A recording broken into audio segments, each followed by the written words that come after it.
Ladies and gentlemen, this is the Great Britain that once ruled the world. And this picture is from yesterday.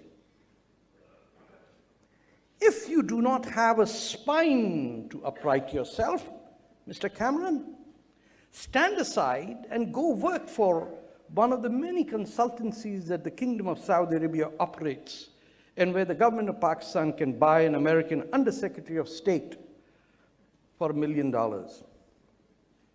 The West is for sale. If this current leadership had been there, we would have been under Nazi rule, and Hirohito would have been the Emperor of India. And he wouldn't have left you with Netaji. Trust me. If you think somebody did a conspiracy against Subhash Chandra Bose, no, we were gun fodder.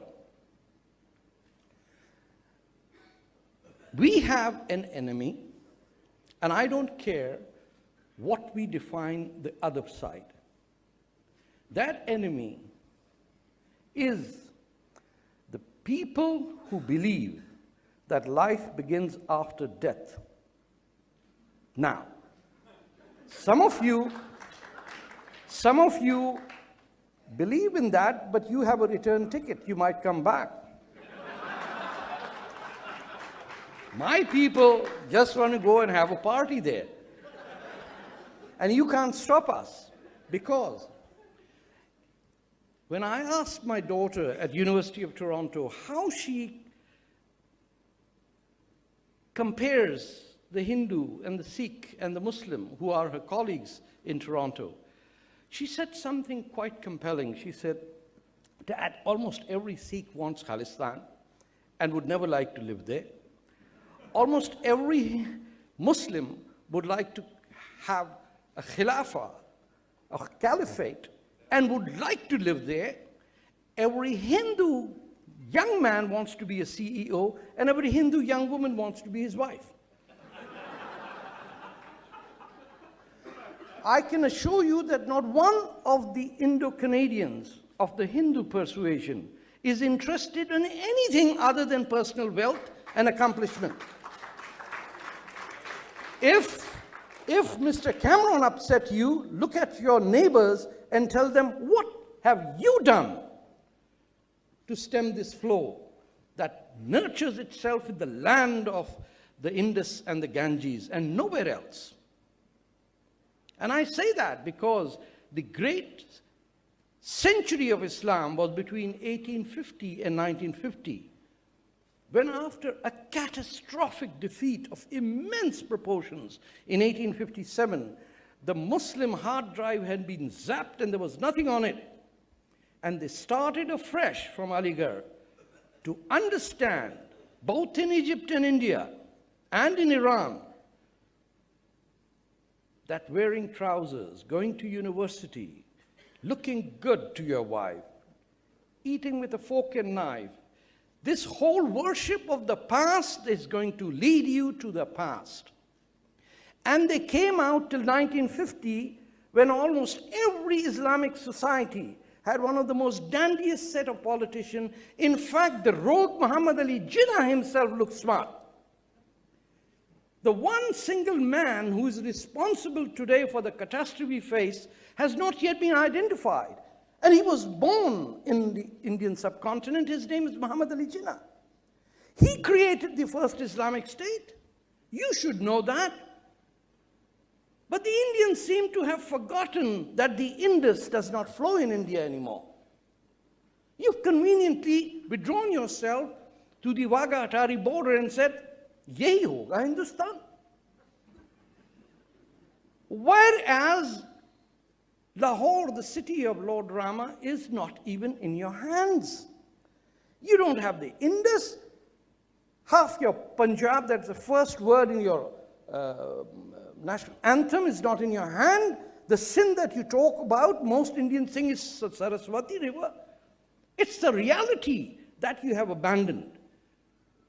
And I'm addressing this specifically to an Indian audience, because this war will be won and lost in India, not in Arabia. Because, and I'll tell you why. Because it is only in India that a Muslim can stand up and address an audience and not fear that my neck will be chopped off.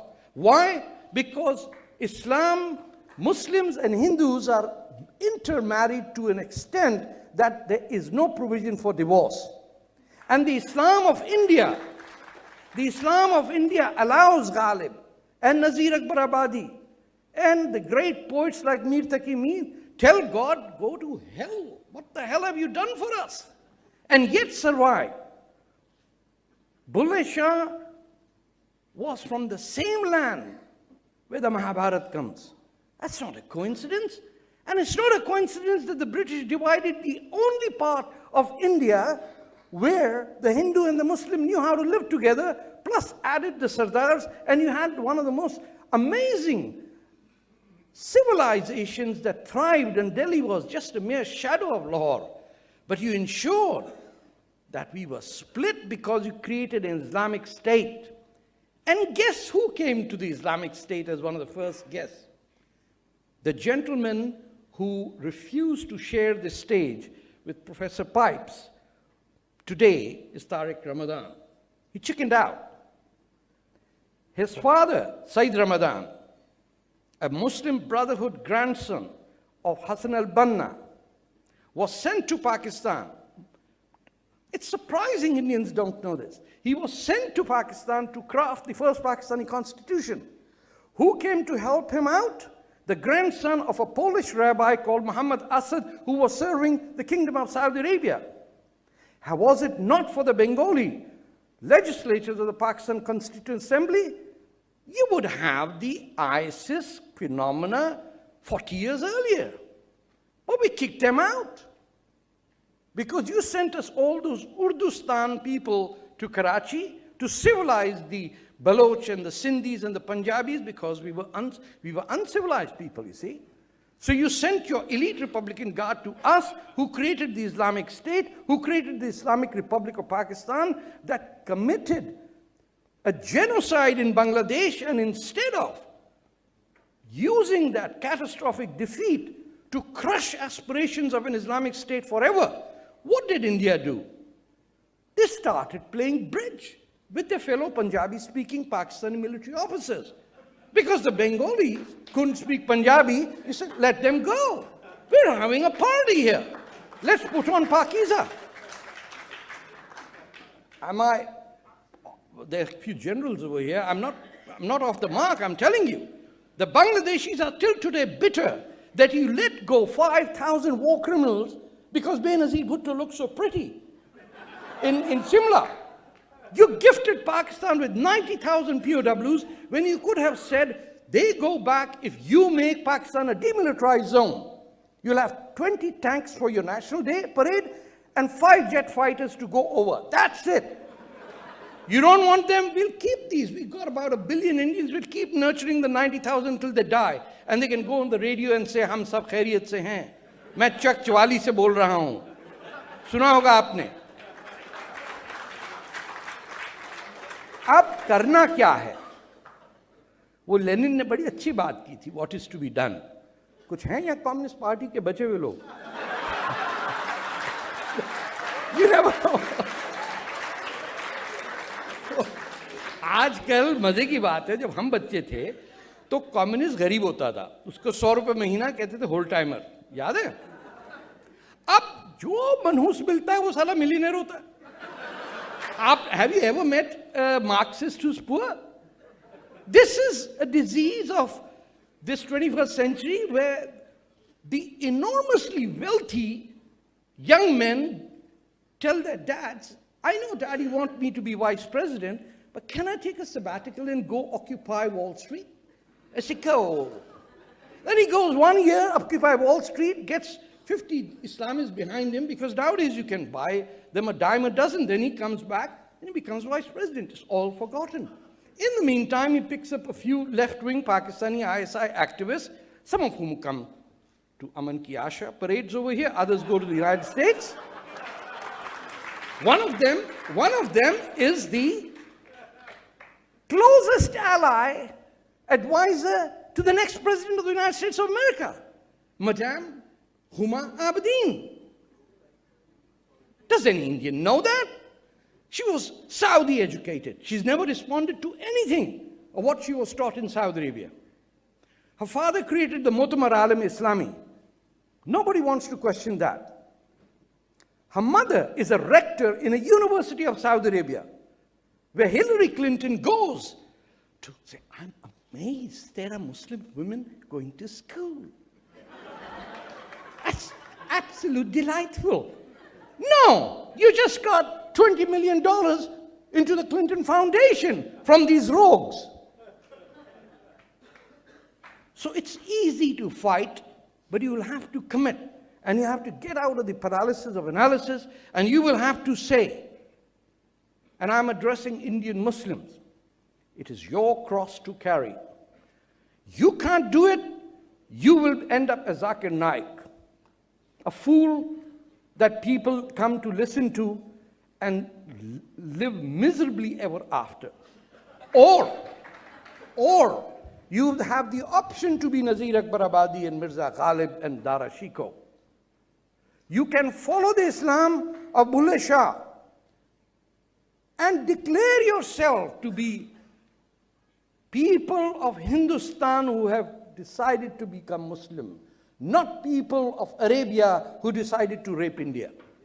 There's a difference. And trust me, there are Indians today here, Muslims. If only they were willing to sacrifice the wedding invitations that every Indian gets every week. That's the only price you have to pay.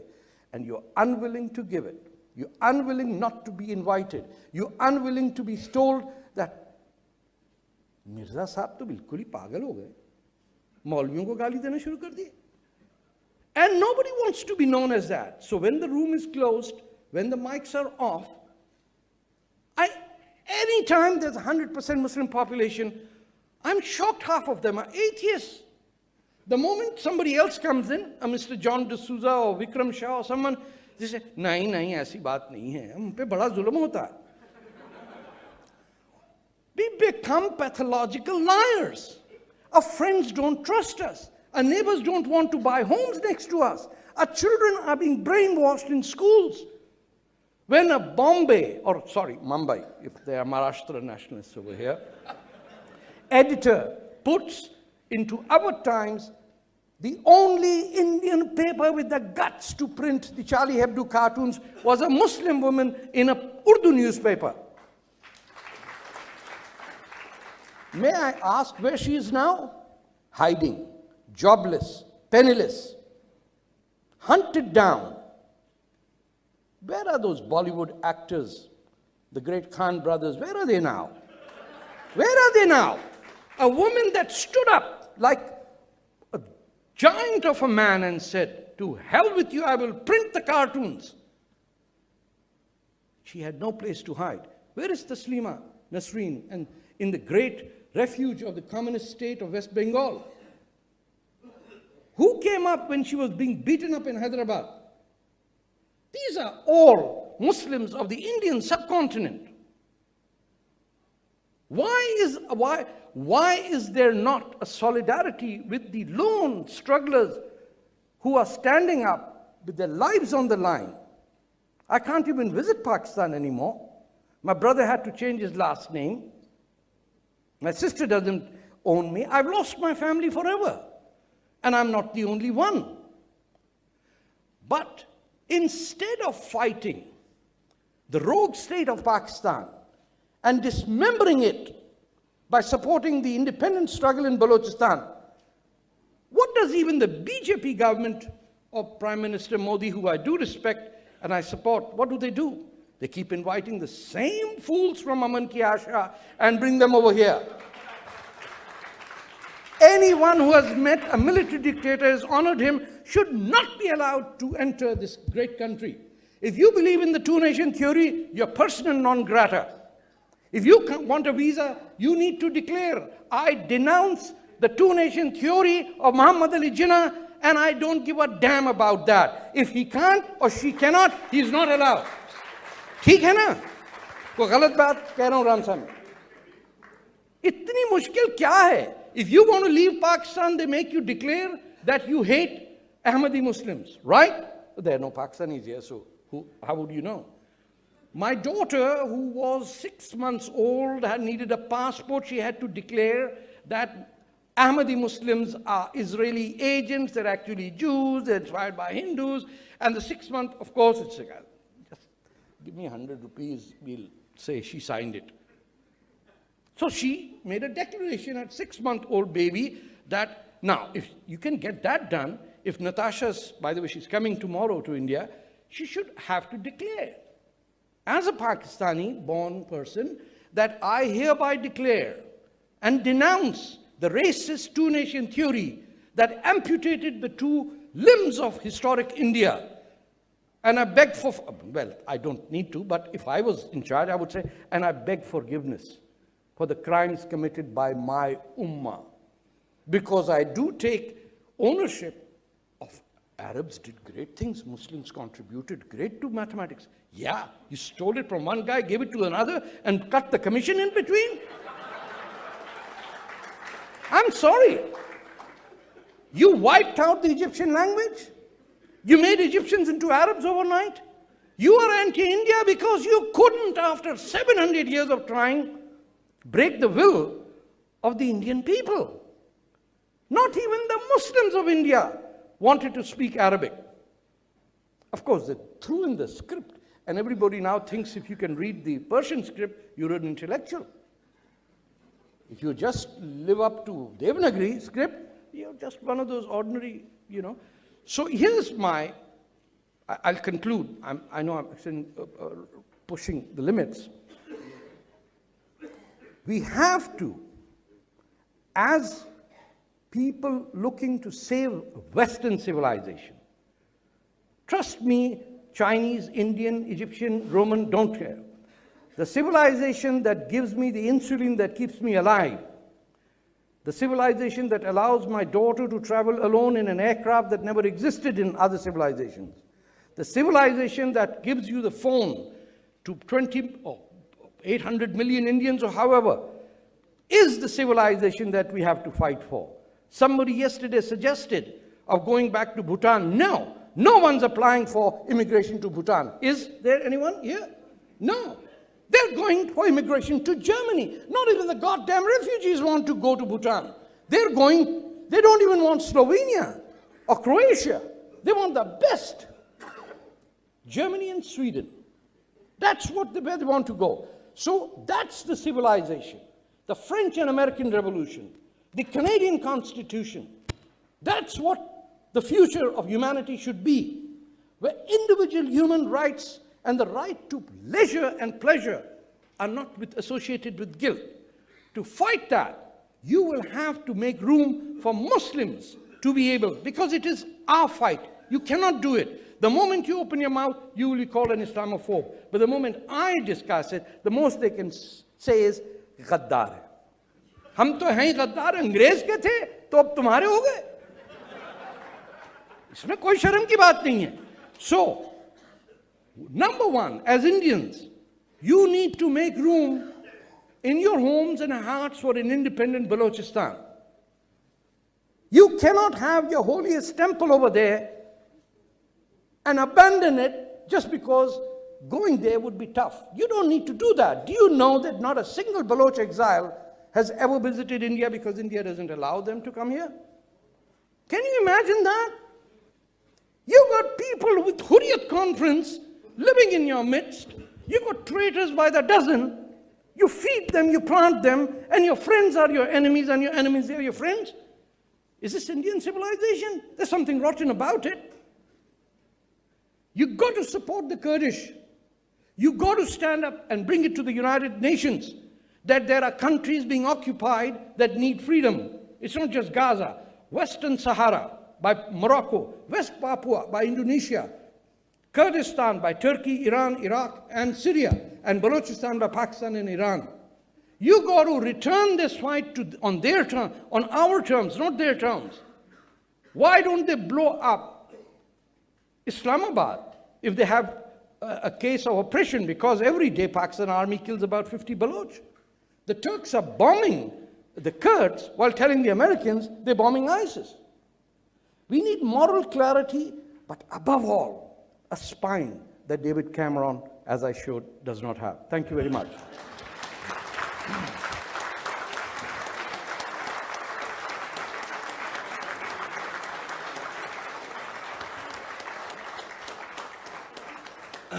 Thank you, Mr. Fateh. I think I would recommend to Ram Madhav that you arrange for a slightly extended stay for Mr. Fateh. At least I want to expose him to Indian television viewers. I think that will be a particularly